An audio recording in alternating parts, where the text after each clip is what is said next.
আসসালামু আলাইকুম, সবাই কেমন আছো? আশা করি সকলেই ভালো আছো। যে যেখানে আছো আলহামদুলিল্লাহ, আল্লাহর অশেষ রহমতে আমিও ভালো আছি। তো আমি পক্ষে চলে আসলাম একটা ব্লগ নিয়ে। আজকে একটা দারুণ একটা জিনিস আনছি। কে বলতে পারো এটার ভিতরে কি আছে? দেখা যায় একটু বলতে কি সারপ্রাইজ। অনেকেই কিন্তু এই জিনিসটা পছন্দ করে, ঠিক আছে? আমার দেয় না। এটা কি? কট বেল। গড বেল। দেখছো ই করে আনছি। আমার পছন্দ অনেক। ভিতরে মশলা দিয়ে নিবি, মশলা আলাদা করছে। দুইটা আনছি, একটা আমার, একটা আমার মেয়ের, একটা আমার। খাতে ভাত খাইতে রোজ এটার ভিতরে মশলা কাঠি দিয়ে দিচ্ছি। কাঠি দিয়ে কিন্তু খাইতে অনেক মজা লাগে না? না মাইকে খান মেয়েকে খাবা এর কি বিট লবণ? দেখি আমার ঠান্ডা লাগে। এই যে লবণ, এই যে লবণ দিয়ে দেখা যায় না সাদা সাদা লবণ আছে। দেখি তো লবণ দিয়ে কেমন দিচ্ছে কষ্ট বোঝা যায়। এই যে এবার যে আর এই যে কদ্দের। খাবো রে বাবু, তুমি ধরো না। তোমার একটা কট বেল দাও। দিছি মাখি। হ্যাঁ খাবেন কি রে? ভাঙে না দিদি। গাইস দেখেন কত সুন্দর। এই যে দেখেন কদ্দের ভিতরে কত সুন্দর। এত বেশি মাশাআল্লাহ মাশাআল্লাহ মাশাআল্লাহ অনেক। তুমি আগেই লোলা লাগাই দাও। আগে লোল পরে পরার কথাই। টক জিনিস দেখলে কার না ভালো লাগে? আর এই জিনিসটা তো, আচ্ছা তুমি ওই যে এই জিনিসটা তো সবচেয়ে বেশি মজাদার। তুমি কি জলফি আনছো? মা কি ইয়া করে আচার বানাই দিলা? জলফাই মাইকে খামো, আচার বানাবো না। আচার বানাই মাইকে খেতে আনছি না। ও তা এত সুন্দর হয়েছে। একটু হাত দিয়ে কাছে। হ্যাঁ আরে কি পিঠা ভাঙ্গো, এটা ভাঙুন কেমনি? পিঠা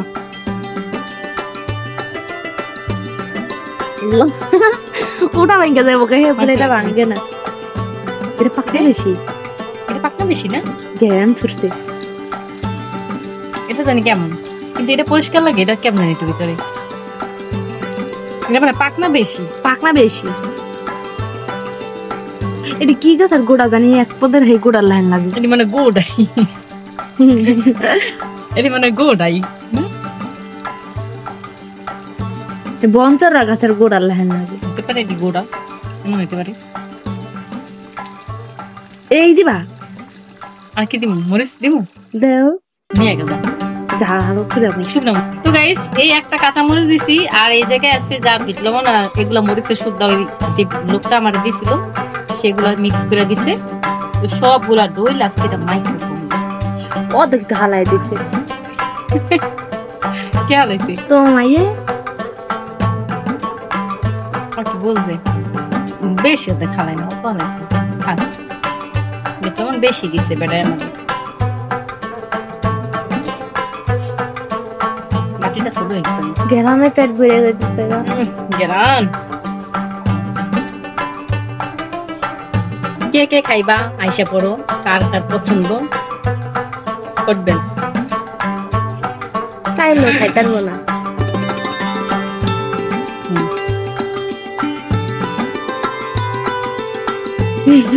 ভান্ডারিতে দিবা? নাও ওই যে দিলাম। ওই যে কটবেল মাখা, এটা আরেকজনের। গেলাম সব বাড়ি বানাইছো তো? ওয়াও, আমার তো নুন পড়ে যাচ্ছে গা।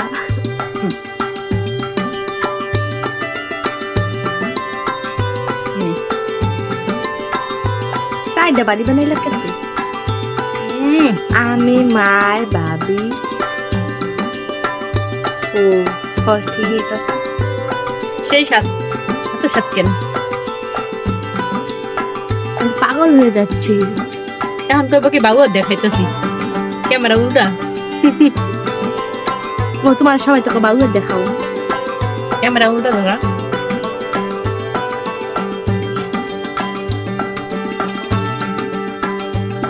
ওটা খাইলে বেশিরভাগ আচারটা খেলে বেশি মজা লাগে।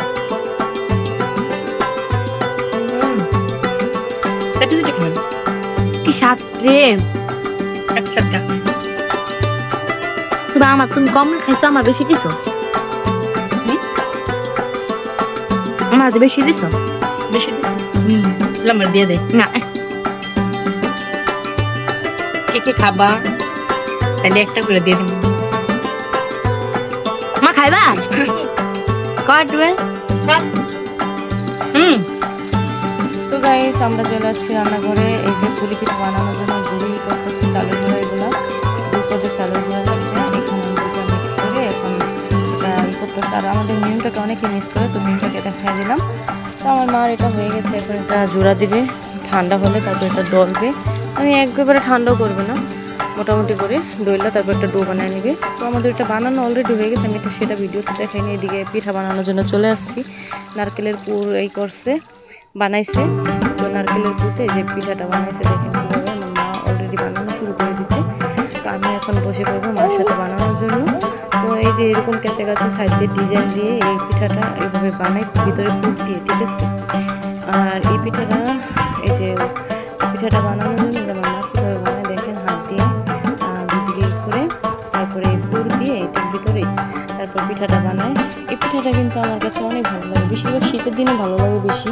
পিঠাটা কিন্তু শীতের পিঠাই, কিন্তু এখন দেখা যাচ্ছে আমার বড় ভাইয়া বাহিরে থেকে আসছে, আমার আপন ফুফাতো ভাই বাইরে থেকে আসছে।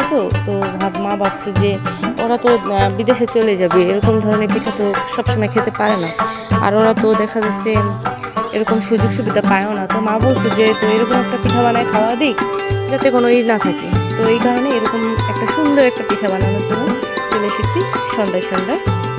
তো আমার মা দেখেন পিঠাটা বানায় এখন সাইড দিয়ে কেঁচা দিচ্ছে। এই ডিজাইনটা করলে কিন্তু পিঠাটা অনেক সুন্দর লাগে দেখতে, ঠিক আছে। তো এই যে আমার মার পিঠাটা হয়ে গেছে। তো এরকম করে সবগুলো পিঠা বানিয়ে নেব। এখন আমিও বসে পড়ছি, আমার ভাইয়ের বউ বসে পড়েছে, আমরা সবাই বসে পড়ছি পিঠা বানানোর জন্য। তো এখন আমরা পিঠা বানাতেছি বসে বসে। এই পিঠাগুলো বানাইতে কিন্তু অনেক সময় লাগে, মানে আস্তে আস্তে করতে হয়। এদিকে আমার বাচ্চারা আছে, ভাইয়ের বউ মানে ওরও বাচ্চা আছে, ছোটো বাচ্চা। তো তাদেরকে নিয়ে পিঠাগুলো বানাতে দেরি হচ্ছে আজকে, আল্লাহ জানে কত রাত হয়। তো দেখেন আমার পিঠাগুলো, আমাদের সবার পিঠাগুলো বানাইতেছি কেমন হইতেছে। আর সন্ধ্যাবেলা হয়ে গেছে, তো সন্ধ্যা পিঠাগুলো বানাইতেছি। আর এই যে আমার পিঠাটা দেখেন আমি বানাইছি। যাই হোক আমার পিঠাটা আমি এখন কেঁচা দিচ্ছি। তো এরকম করে সম্পূর্ণ পিঠা বানানো হয়ে গেছে। এদিকে আমার মা দুধ, গরুর দুধ আর হচ্ছে গিয়ে প্যাকেটের দুধ, আর দুইটা দুধ একসাথে মানে ই করে এটা জাল করতেছে। এটা যে আগে মানে দুধটাকে দেখা যাচ্ছে জাল করে ঘন করে নিচ্ছিল, তারপর আবার ঘুরে পানি দেওয়া, চিনি দেওয়া, আর এটার ভিতরে একটু কিছু মিঠাই দিয়েছে। দেখা যাচ্ছে ওই যে খেজুরের মিঠাই আছে না, খেজুরের মিঠাই দুটা মিক্স করে, চিনি খেজুরের মিঠাই দুটোই দিচ্ছে আর কি, মিক্স করে তারপরে ওটা জাল করতেছে। আর এদিকে দেখেন আমাদের পিঠাগুলো সম্পূর্ণ বানানো সুন্দর করে হয়ে গেছে। এই যে মাঝখানে একটা রানী পিঠা আমি বানাইছি। তো যাই হোক এদিকে দুধটা জাল করা হয়ে গেলে মশলা যা আছে সব কিছু দিয়ে পিঠাটা জাল করা, মানে দুধটা জাল করা হচ্ছে। তো এখন পিঠাগুলো দিয়ে দিব আস্তে আস্তে। তো আমাদের পিঠাগুলো বানানো হয়ে গেছে। দুধ পুলি পিঠা কেমন লাগলো অবশ্যই কমেন্টে জানাবেন। আর কারা কারা এরকম পিঠা বানায় খেতে ভালোবাসো অবশ্যই কমেন্টে জানাবা। দুধ পুলি পিঠা কিন্তু আমার অনেক পছন্দ। বেশিরভাগ সত্যি কথা বলতে আমার হাজব্যান্ডও এই পিঠাটা অনেক পছন্দ করে। যতবার শীতের দিন আসবে তখনই বলবে আমার মাকে যে এত সুন্দর একটা পিঠা বানায় আমাদের খাওয়াতে। তো আমার হাজব্যান্ডকে প্রত্যেক বছরই আমার মা মানে খাওয়াইতো।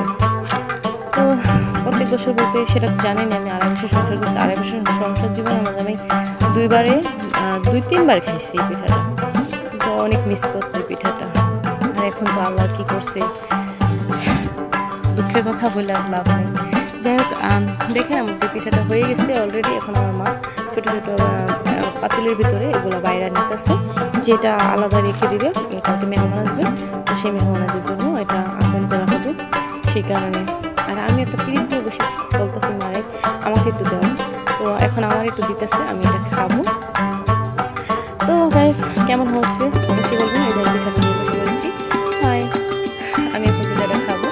তো খাওয়ার জন্য আসছি। তো দেখেন পিঠাটা কিন্তু খুবই সুন্দর, দেখতে ভালো লাগতেছে। তো এখন আমি এটা খাবো। তো ঝোল করে খেতেও কিন্তু এটা অনেক মজা লাগে, মানে যত এটা ঝোল থাকে তত ভালো লাগে খেতে। পিঠাটা অনেকটা গরম, ঠিক আছে, এখন ঠান্ডা হলে পিঠাটা খেতে ভালো লাগে। অনেকটাই মজা, রসটা আমার কাছে অনেক ভালো লাগে, ঠিক আছে। অনেক মজা।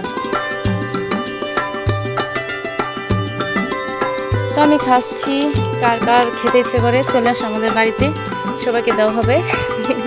তো আজকের মতো এই পর্যন্ত ভিডিওটা দিলাম। তো আমার সম্পূর্ণ ভিডিওটা কেমন হয়েছে অবশ্যই সবাই কমেন্টে জানাবো। আর যারা যারা নতুন আছো অবশ্যই আমার চ্যানেলটা সাবস্ক্রাইব করে আমার পাশে থাকবো। আর বন্ধুরা সবাই আমার ভিডিওটা সম্পূর্ণ দেখার চেষ্টা করবো, প্লিজ দয়া করে সবাইকে বলছি। কেউ অল্প দেখে টান দিও না, একটু দয়া করে যতটুকু পারো একটু বেশি করে একটু দেখার চেষ্টা করবো। সবাই ভালো থাকবে, সুস্থ থাকো, আবার যেন নেক্সট ভালো ভালো ভিডিও নিয়ে আসতে পারি। সবাই আমার জন্য দোয়া করো। আর কয়েকদিন আমি অসুস্থ ছিলাম, অসুস্থ থাকার কারণে তেমন ভিডিও দিতে পারিনি। সবাইকে বলছি আবারও নেক্সট আমি ভালো ভালো ভিডিও নিয়ে আসার চেষ্টা করবো। আর তোমরা অবশ্যই আমার খাওয়া দেখে অবশ্যই বুঝতে পারতেছো যে আমি খুব মজা করে তৃপ্তি করে পিঠাটা খাচ্ছি। তো যাই হোক, পিঠাটা খেতে আমার কাছে খুবই ভালো লাগতেছে। মিস করো না কেউ, হ্যাঁ চলে